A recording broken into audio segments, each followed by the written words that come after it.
Okay. So guys, let's begin. Now, the next concept I'm going to talk about some miscellaneous concept that is not covered earlier. Like what is default constructor?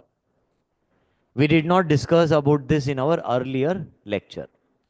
Because in order to understand default constructor, firstly students should know what is compilation and then how do we run the dot class file, which we discussed yesterday, that compilation and running of a program, how it happens.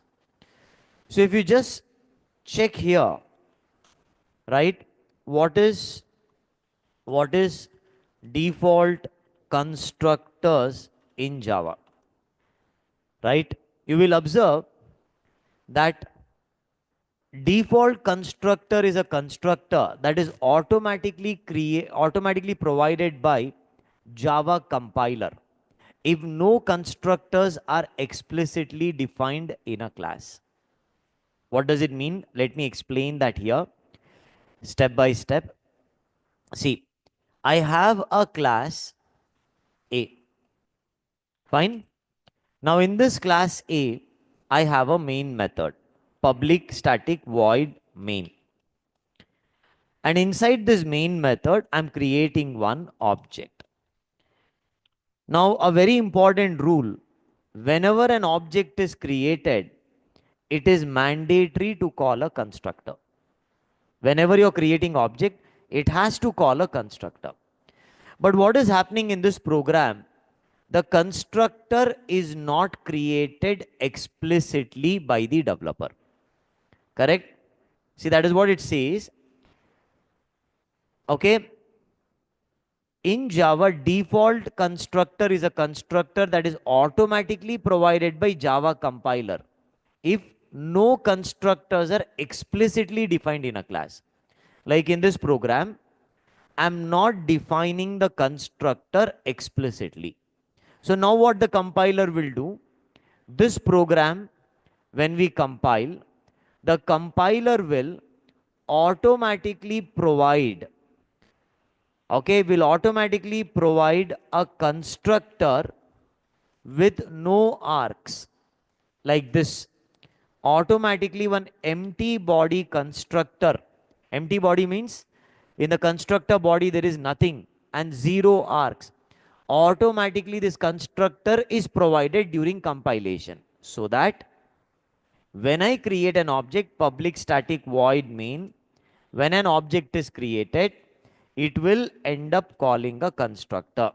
See, this is very important rule. Whenever object is created, constructor has to be called. Now, if you do not provide a constructor during compilation, automatically one empty body constructor is added in your a dot class file. Okay, read the definition again here. In Java, default constructor is a constructor that is automatically provided by Java compiler if no constructors are explicitly defined in a class. Does this make sense now? Right?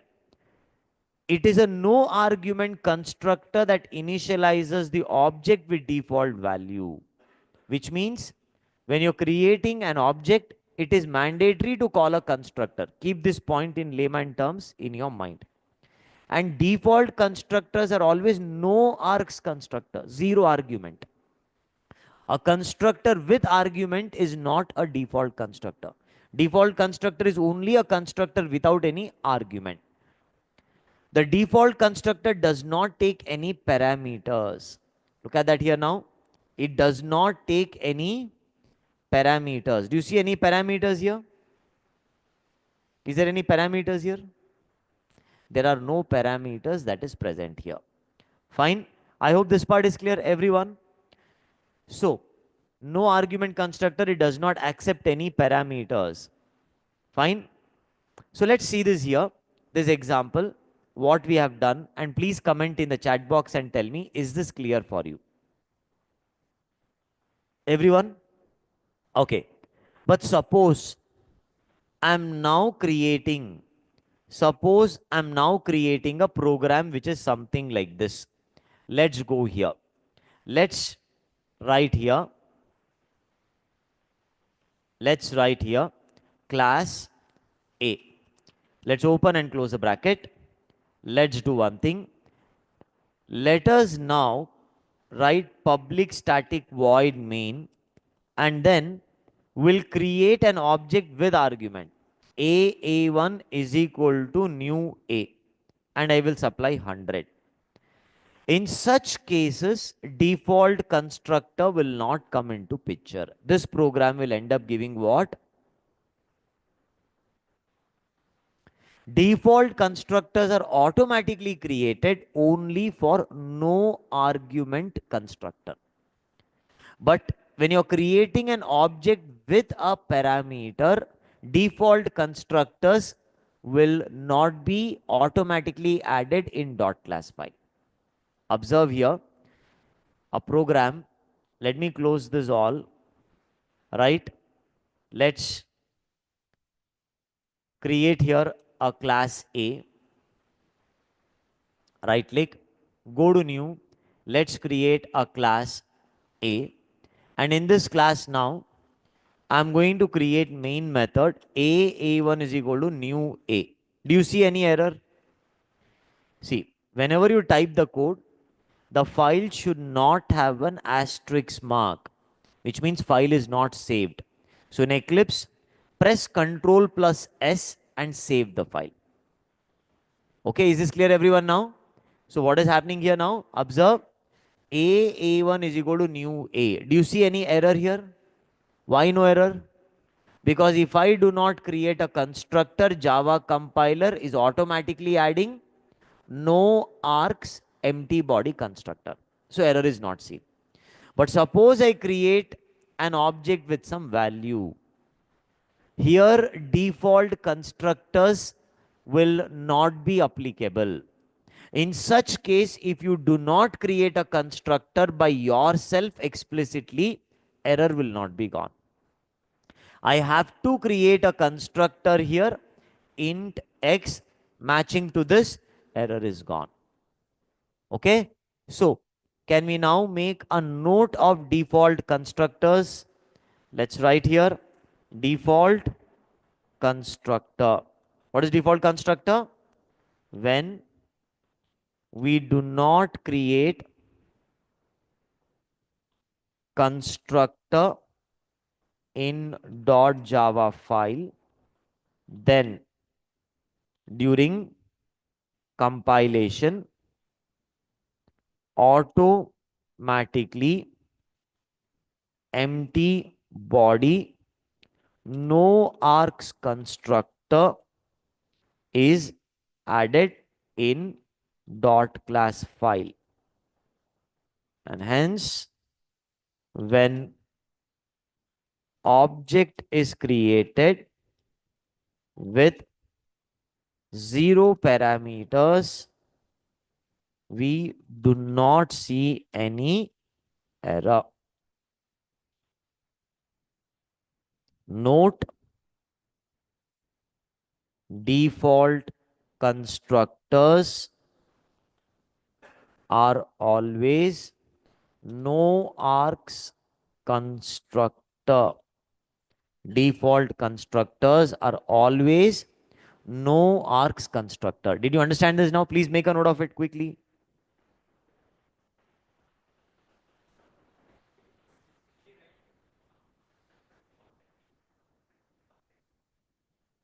Without body, you cannot write. Body is required. See. Then default will not come into picture. Which means you're creating a constructor by yourself, which means you're interested to write some logic inside it.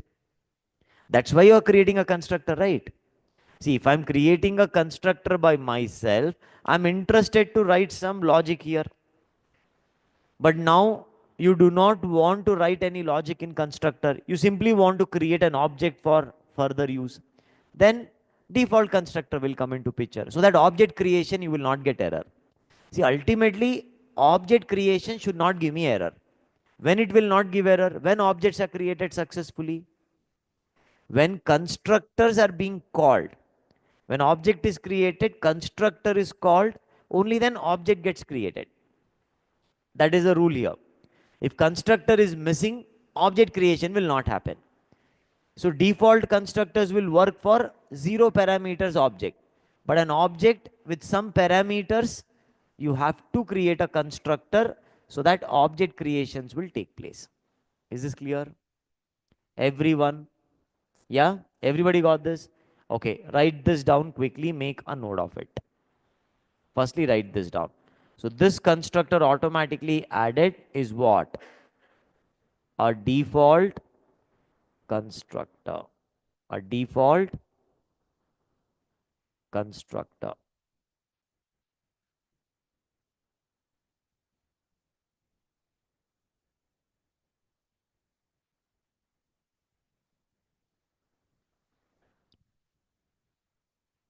We'll see that. We'll see that. That is the next concept. You have just started with this. That is a precisely the next example. Please write this down quickly. Make a note of it.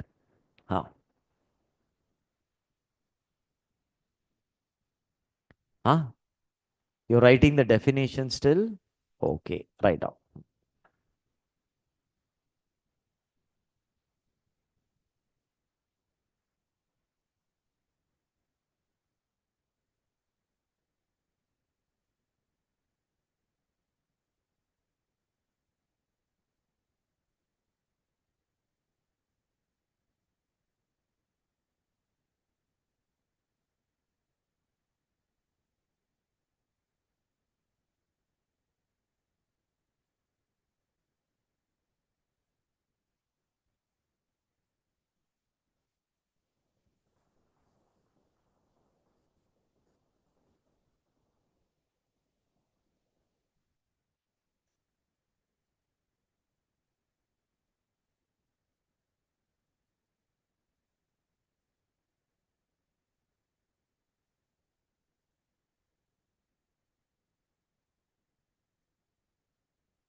Please write the program quickly. This one.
Done?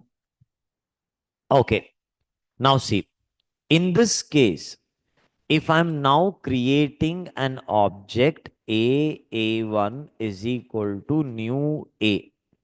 Can you tell me why there is an error here? Because default constructor is not applicable here. Correct? We have to create a constructor or else error will not be gone. So this error is because constructor should be created explicitly. Please write down.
Done.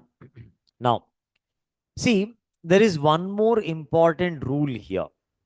Now, let's assume I'm creating a constructor with argument. This error is gone.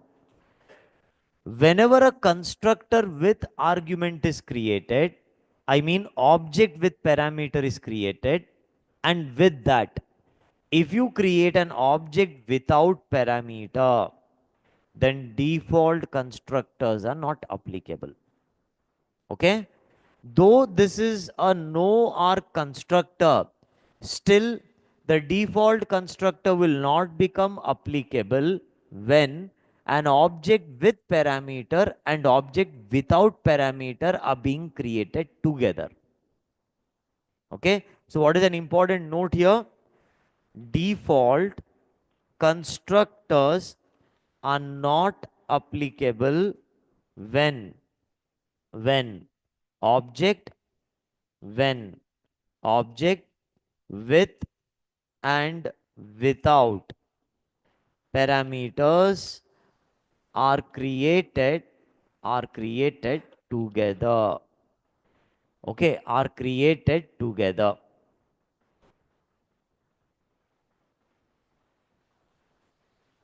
So if you want to overcome this error, then you have to create one constructor matching to it. Did you understand? So default constructors will not be applicable here.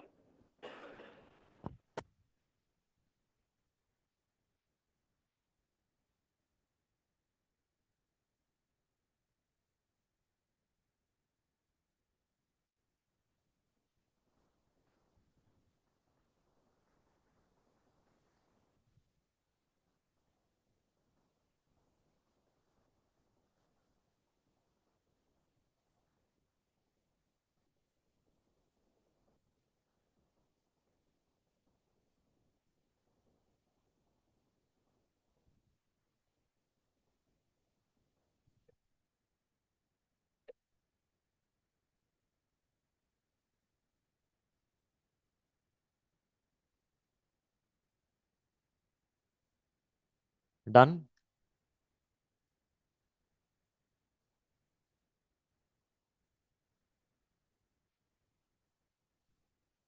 Okay.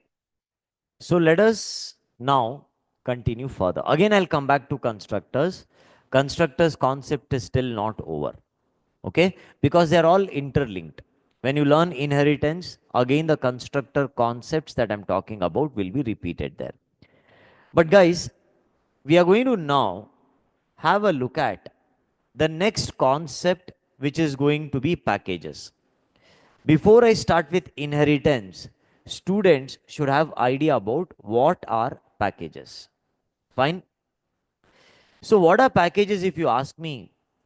In layman terms, I would say packages, when we talk about, okay, these are the folders we create to store programs in organized manner. In what? Organized manner. Okay. In order to store your programs in organized manner, we will create folders. For example, in your laptop, we have a concept of folders. So why do we create folders? What is the purpose of creating folders in Windows? To store all your files collectively together. All similar files, you will keep it in one place. All movie files in one place, reports in one place, correct? You might have some audio files that is in one place. So this is where folders are being created so that locating the files will become easier. Same way, whenever we are writing any programs, the programs that are relevant, keep it in one folder. Okay, example, see this here. Now we are working on some project here. We are trying to replicate Spinny portal. Fine, in one of the batch, we are working on the Spinny portal app and we are trying to build the backend code for it. Fine. Now if you notice, there are so many packages created by me. Okay, there are so many packages that has been created by me, right? So one folder I've created. I'll use the term for now folder for easy understanding. I've created one folder called as service. Now in this service folder, I've written down one of the service called as OTP. So what will happen here? When I enter the mobile number, it will generate one OTP. That OTP then the user will get as an SMS, correct? Then he will submit that OTP, validated login will happen. So OTP based login. Okay. Same way, we have one more service called as some JWT token service. So generate something called as JWT token. We don't know what is that. Then I have user service. This will help me to perform login. This will help me to perform login with emailers and password, usernames and password. That logic is written down here. Which means all my logic related in my project, like how to send SMS, how to send email, how to send WhatsApp, how to generate PDF, how to generate Excel files. Okay. All this logical thing, I will do it in service layer. So I created one folder called as service where all the logical part I would implement here. Business logic I will implement here. This is where a separate folder is created by me. The next folder that I see here is config folder, where I'm doing the configurations. Configurations like, let's say I will log in as an admin. What all features can I access? When you log in as a user, which features of application you can access?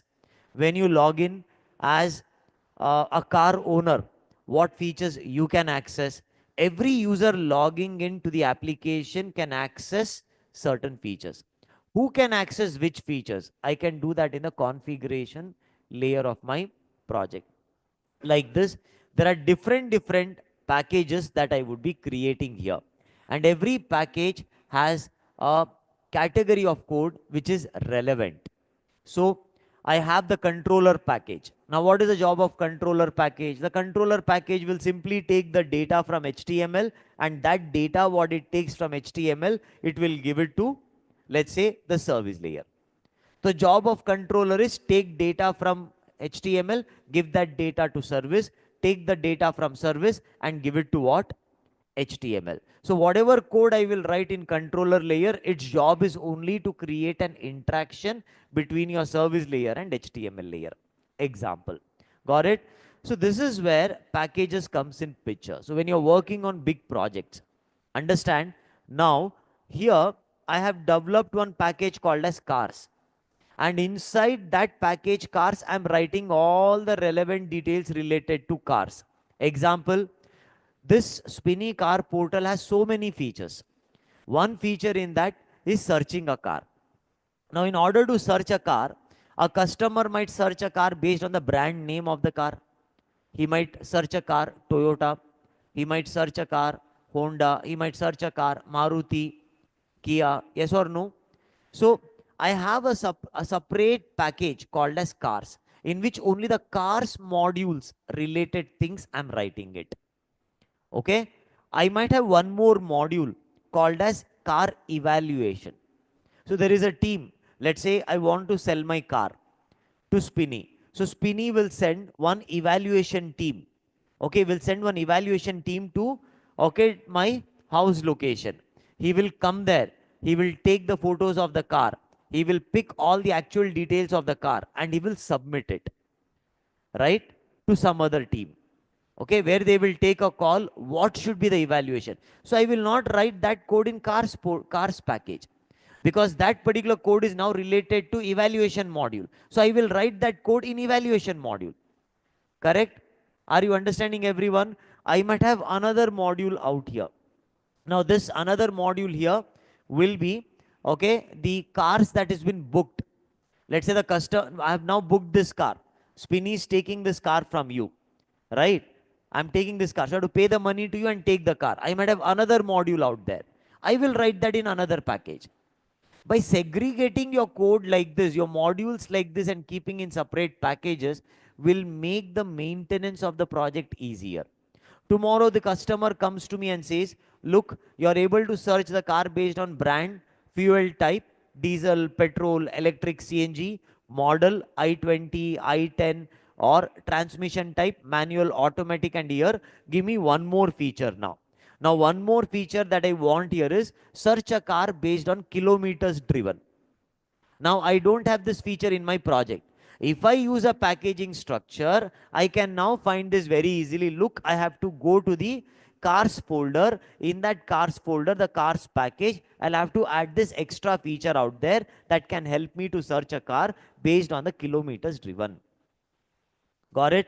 He might come again after a few days later and he'll tell, give me one option here to search a car based on color of the car. Some fellow is searching the car based on the color. Then I have to add that feature again going here. Is this clear?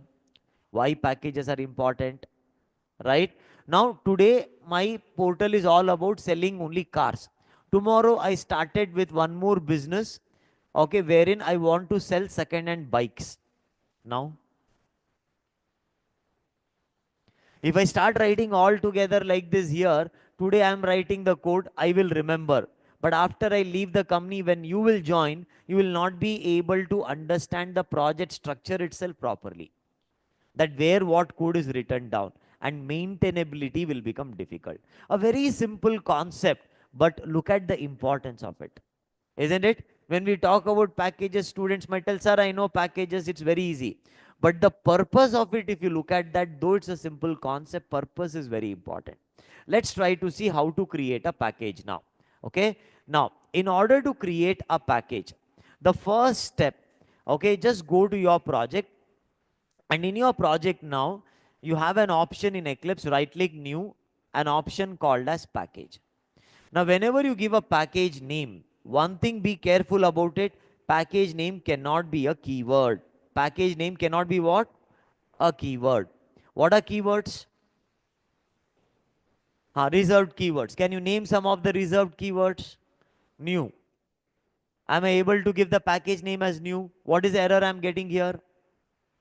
Invalid package name. Correct? Can I give the package name as static? No. Do not give the package name as Java, though you don't see any error. Because internally, when you install JDK, lot of Java folders are created. Ambiguity will get created there. Confusion. Got it? We should never give the package names which is in collision with some other package names. Fine? Okay. Now, do not start the package name with capital letter. Do not start the package name with a number. Package name has to be lowercase, followed by a number. Did you understand? Do not use underscore during the package. You should not do that. Okay. So we will see now, we'll create one package P1. Now, where is this package created? So to find that out, right click on it. Just go to properties. And you will see here an option called as under resources location, and an option here where you see there's one button. This option, if you click on it, it will take you to that folder directly. See, directly that folder opened up. Now I created P1 as a package, but in my computer P1 is getting created as what? Folder. Did you understand now? As of now, the folder is what? Empty. Now what I'll do? Inside this folder, I'll create one class. Let's create a class A. Fine. Let's create here a class A. See now, this class that I've created is inside the folder P1. Got it? So whatever class I created now, can you see the extension of the file? A.java. A.java file is now present inside the package P1.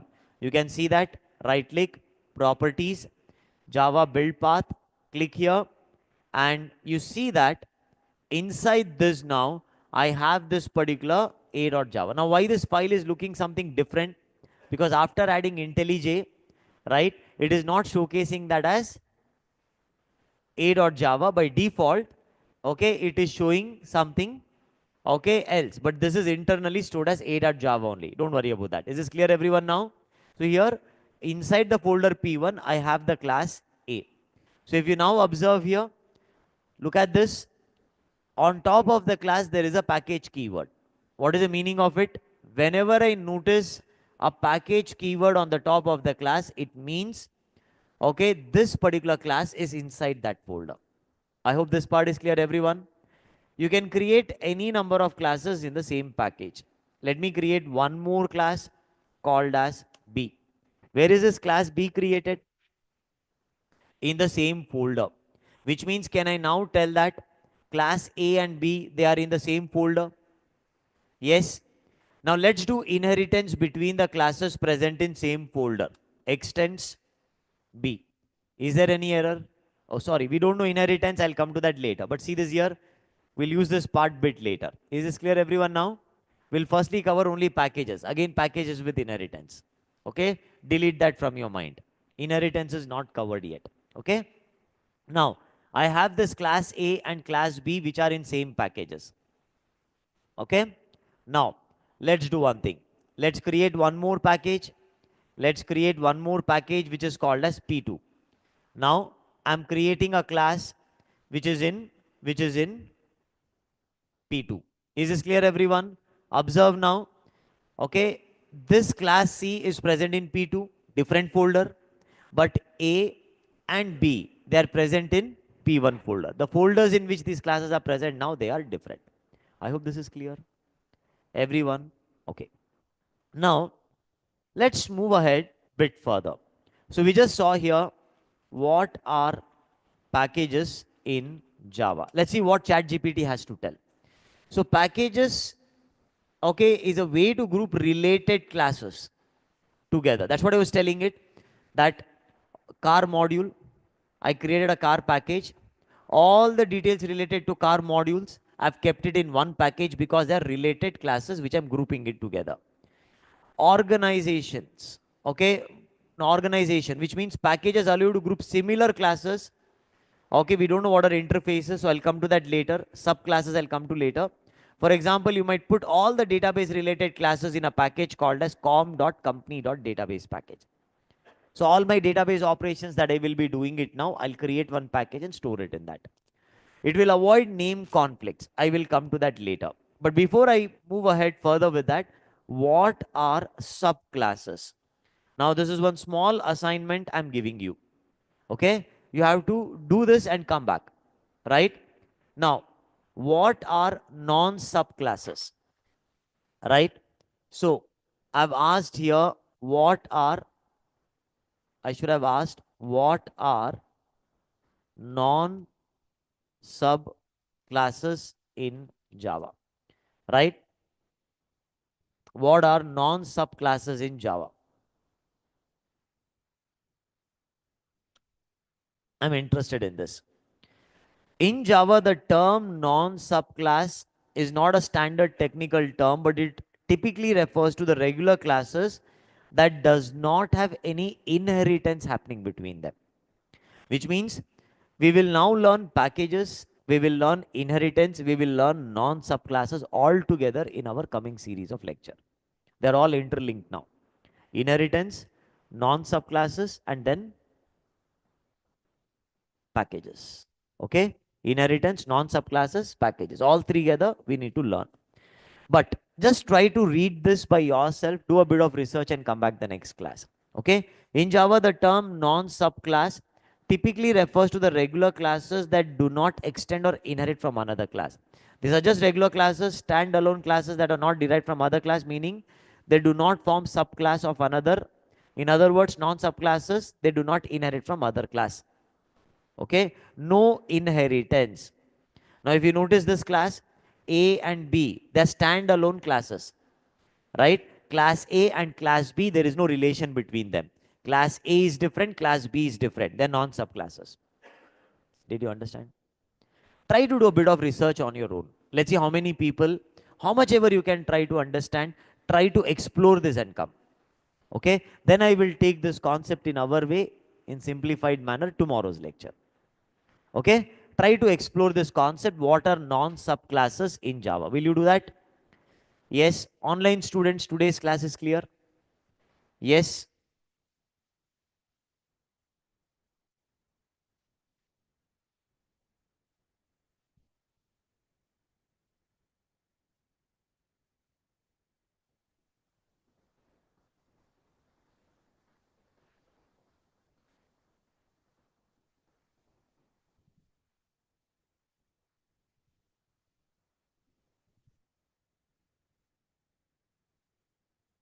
Good. Bye guys, we'll meet up tomorrow.